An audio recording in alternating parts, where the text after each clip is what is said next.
Hansel and Gretel.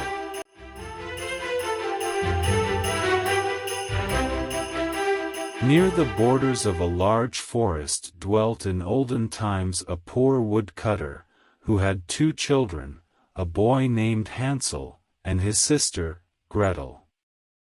They had very little to live upon, and once when there was a dreadful season of scarcity in the land, the poor woodcutter could not earn sufficient to supply their daily food. One evening, after the children were gone to bed, the parents sat talking together over their sorrow, and the poor husband sighed, and said to his wife, who was not the mother of his children, but their stepmother, "What will become of us? For I cannot earn enough to support myself and you, much less the children. What shall we do with them? For they must not starve."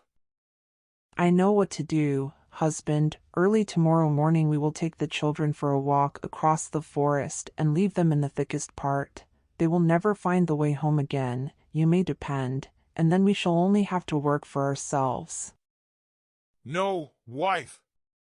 That I will never do. How could I have the heart to leave my children all alone in the wood, where the wild beasts would come quickly and devour them?" "Oh, you fool! If you refuse to do this, you know we must all four perish with hunger. You may as well go and cut the wood for our coffins." And after this she let him have no peace till he became quite worn out, and could not sleep for hours, but lay thinking in sorrow about his children. The two children, who also were too hungry to sleep, heard all that their stepmother had said to their father. Poor little Gretel wept bitter tears as she listened, and said to her brother, "What is going to happen to us, Hansel?" "Hush, Gretel, don't be so unhappy. I know what to do." Then they lay quite still till their parents were asleep. As soon as it was quiet, Hansel got up, put on his little coat, unfastened the door, and slipped out. The moon shone brightly, and the white pebble stones which lay before the cottage door glistened like new silver money. Hansel stooped and picked up as many of the pebbles as he could stuff in his little coat pockets. He then went back to Gretel and said, "Be comforted, dear little sister, and sleep in peace. Heaven will take care of us." Then he laid himself down again in bed, and slept till the day broke. As soon as the sun was risen, the stepmother came and woke the two children, and said, "Get up, you lazy bones, and come into the wood with me to gather wood for the fire." Then she gave each of them a piece of bread, and said, "You must keep that to eat for your dinner, and don't quarrel over it, for you will get nothing more." Gretel took the bread under her charge, for Hansel's pockets were full of pebbles. Then the stepmother led them a long way into the forest. They had gone but a very short distance when Hansel looked back at the house, and this he did again and again. At last his stepmother said, "Why do you keep staying behind and looking back so?" "Oh, mother, I can see my little white cat sitting on the roof of the house, and I am sure she is crying for me." "Nonsense, that is not your cat. It is the morning sun shining on the chimney pot." Hansel had seen no cat, but he stayed behind every time to drop a white pebble from his pocket on the ground as they walked. As soon as they reached a thick part of the wood, their stepmother said, "Come, children, gather some wood, and I will make a fire, for it is very cold here." Then Hansel and Gretel raised quite a high heap of brushwood and faggots, which soon blazed up into a bright fire, and the woman said to them, "Sit down here, children, and rest, while I go and find your father, who is cutting wood in the forest. When we have finished our work, we will come again and fetch you." Hansel and Gretel seated themselves by the fire, and when noon arrived they each ate the piece of bread which their stepmother had given them for their dinner, and as long as they heard the strokes of the axe they felt safe, for they believed that their father was working near them. But it was not an axe they heard, only a branch which still hung on a withered tree, and was moved up and down by the wind. At last, when they had been sitting there a long time, the children's eyes became heavy with fatigue, and they fell fast asleep. When they awoke it was dark night, and poor Gretel began to cry, and said, "Oh, how shall we get out of the wood?" But Hansel comforted her. Don't fear, let us wait a little while till the moon rises, and then we shall easily find our way home. Very soon the full moon rose, and then Hansel took his little sister by the hand, and the white pebble stones, which glittered like newly coined money in the moonlight, and which Hansel had dropped as he walked, pointed out the way. They walked all the night through, and did not reach their father's house till break of day. They knocked at the door, and when their stepmother opened it, she exclaimed, You naughty children, why have you been staying so long in the forest? We thought you were never coming back. But their father was overjoyed to see them, for it grieved him to the heart to think that they had been left alone in the wood. Not long after this there came another time of scarcity and want in every house, and the children heard their stepmother talking after they were in bed. The times are as bad as ever. We have just half a loaf left, and when that is gone all love will be at an end. The children must go away. We will take them deeper into the forest this time, and they will not be able to find their way home as they did before. It is the only plan to save ourselves from starvation. But the husband felt heavy at heart, for he thought it was better to share the last morsel with his children. His wife would listen to nothing he said, but continued to reproach him, and as he had given way to her the first time, he could not refuse to do so now. The children were awake, and heard all the conversation, so, as soon as their parents slept, Hansel got up, intending to go out and gather some more of the bright pebbles to let fall as he walked, that they might point out the way home, but his stepmother had locked the door, and he could not open it. When he went back to his bed he told his little sister not to fret, but to go to sleep in peace, for he was sure they would be taken care of. Early the next morning the stepmother came and pulled the children out of bed, and, when they were dressed, gave them each a piece of bread for their dinners, smaller than they had had before, and then they started on their way to the wood. As they walked, Hansel, who had the bread in his pocket, broke off little crumbs, and stopped every now and then to drop one, turning round as if he was looking back at his home. Hansel, what are you stopping for in that way? Come along directly. I saw my pigeon sitting on the roof, and he wants to say goodbye to me. Nonsense, that is not your pigeon. It is only the morning sun shining on the chimney top. But Hansel did not look back any more. He only dropped pieces of bread behind him, as they walked through the wood.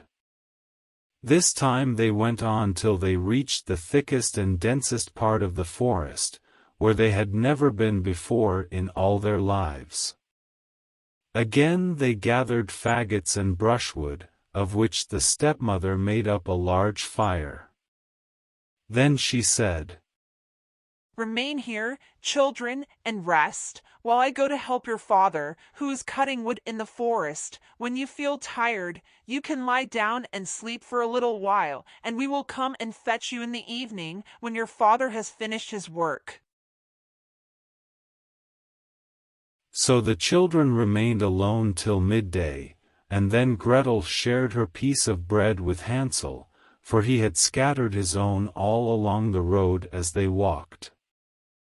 After this they slept for a while, and the evening drew on, but no one came to fetch the poor children. When they awoke it was quite dark, and poor little Gretel was afraid, but Hansel comforted her, as he had done before, by telling her they need only wait till the moon rose. You know, little sister, that I have thrown breadcrumbs all along the road we came, and they will easily point out the way home. But when they went out of the thicket into the moonlight they found no breadcrumbs, for the numerous birds which inhabited the trees of the forest had picked them all up.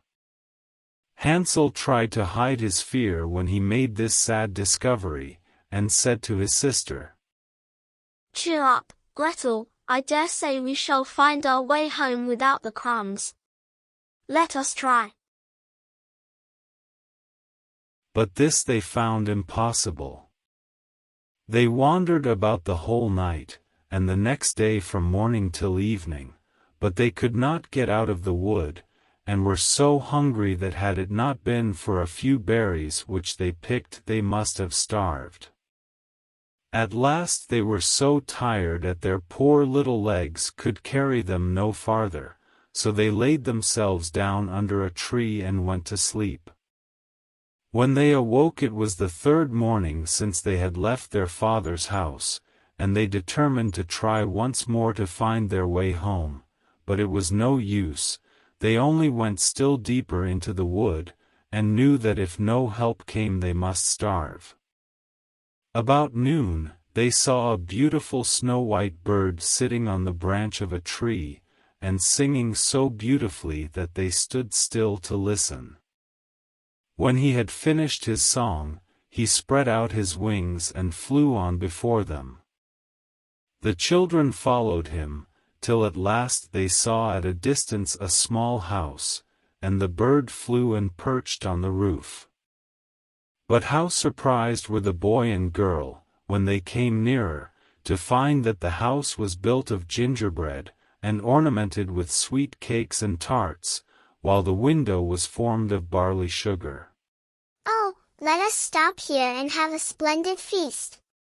I will have a piece from the roof first, Gretel, and you can eat some of the barley sugar window, it tastes so nice. Hansel reached up on tiptoe, and breaking off a piece of the gingerbread, he began to eat with all his might, for he was very hungry. Gretel seated herself on the doorstep, and began munching away at the cakes of which it was made. Presently a voice came out of the cottage. Munching, crunching, munching. Who's eating up my house? Then answered the children. The wind, the wind. Only the wind. And went on eating as if they never meant to leave off, without a suspicion of wrong. Hansel, who found the cake on the roof taste very good, broke off another large piece, and Gretel had just taken out a whole pane of barley sugar from the window, and seated herself to eat it, when the door opened, and a strange-looking old woman came out leaning on a stick. Hansel and Gretel were so frightened that they let fall what they held in their hands. The old woman shook her head at them, and said, Ah, you dear children, who has brought you here? Come in, and stay with me for a little while, and there shall no harm happen to you. She seized them both by the hands as she spoke, and led them into the house. She gave them for supper plenty to eat and drink, milk and pancakes and sugar, apples and nuts, and when evening came, Hansel and Gretel were shown two beautiful little beds with white curtains, and they lay down in them and thought they were in heaven. But although the old woman pretended to be friendly, she was a wicked witch, who had her house built of gingerbread on purpose to entrap children. When once they were in her power, she would feed them well till they got fat, and then kill them and cook them for her dinner, and this she called her feast day. Fortunately the witch had weak eyes, and could not see very well, but she had a very keen scent, as wild animals have, and could easily discover when human beings were near. As Hansel and Gretel had approached her cottage, she laughed to herself maliciously, and said, with a sneer, I have them now, they shall not escape from me again. Early in the morning, before the children were awake, she was up, standing by their beds, and when she saw how beautiful they looked in their sleep, with their round rosy cheeks, she muttered to herself, What nice tidbits they will be. Then she laid hold of Hansel with her rough hand, dragged him out of bed, and led him to a little cage which had a lattice door, and shut him in. He might scream as much as he would, but it was all useless.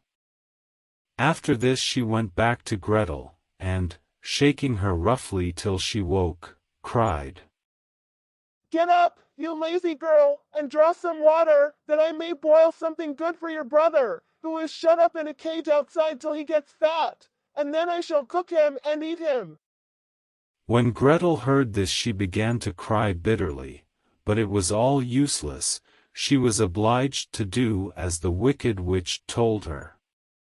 For poor Hansel's breakfast the best of everything was cooked, but Gretel had nothing for herself but a crab's claw.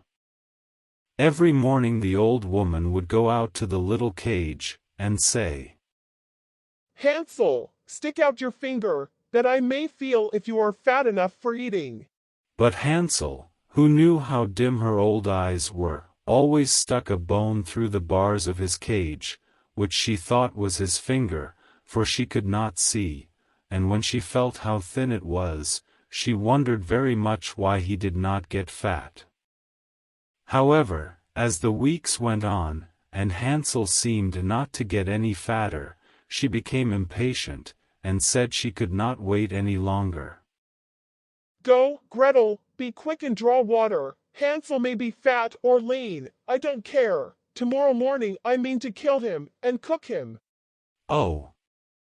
How the poor little sister grieved when she was forced to draw the water, and, as the tears rolled down her cheeks, she exclaimed, It would have been better to be eaten by wild beasts, or to have been starved to death in the woods, then we should have died together. Stop your crying. It is not of the least use. No one will come to help you.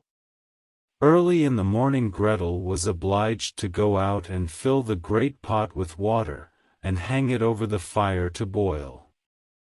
As soon as this was done, the old woman said, We will bake some bread first. I have made the oven hot, and the dough is already kneaded. Then she dragged poor little Gretel up to the oven door, under which the flames were burning fiercely, and said, Creep in there, and see if it is hot enough yet to bake the bread. But if Gretel had obeyed her, she would have shut the poor child in and baked her for dinner, instead of boiling Hansel. Gretel, however, guessed what she wanted to do, and said, I don't know how to get in through that narrow door. Stupid goose. Why, the oven door is quite large enough for me. Just look, I could get in myself. As she spoke she stepped forward and pretended to put her head in the oven. A sudden thought gave Gretel unusual strength. She started forward, gave the old woman a push which sent her right into the oven, then she shut the iron door and fastened the bolt. Oh! How the old witch did howl, it was quite horrible to hear her. But Gretel ran away, and therefore she was left to burn, just as she had left many poor little children to burn. And how quickly Gretel ran to Hansel, opened the door of his cage, and cried, Hansel, Hansel, we are free, the old witch is dead.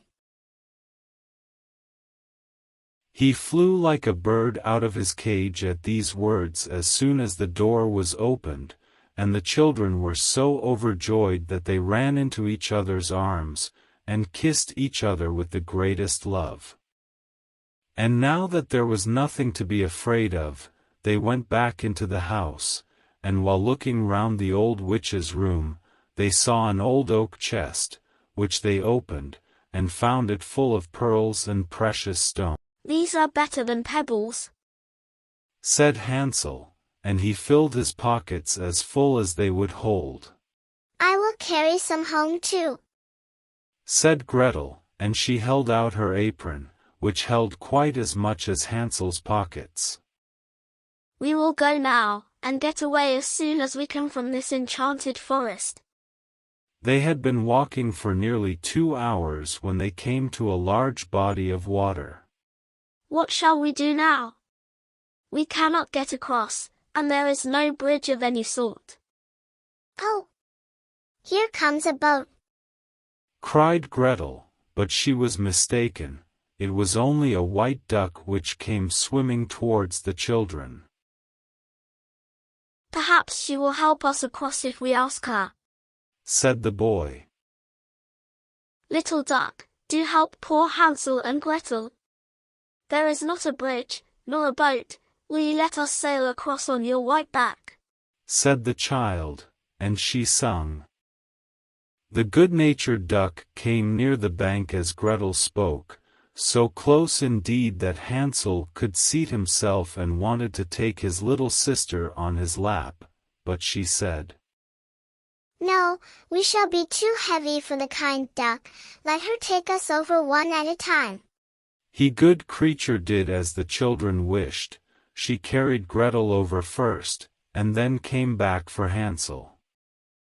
And then how happy the children were to find themselves in a part of the wood which they remembered quite well, and as they walked on, the more familiar it became, till at last they caught sight of their father's house.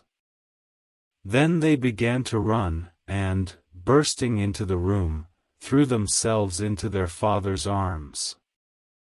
Poor man, he had not had a moment's peace since the children had been left alone in the forest. He was full of joy at finding them safe and well again, and now they had nothing to fear, for their wicked stepmother was dead. But how surprised the poor woodcutter was when Gretel opened and shook her little apron to see the glittering pearls and precious stones scattered about the room, while Hansel drew handful after handful from his pockets. From this moment all his care and sorrow was at an end, and the father lived in happiness with his children till his death.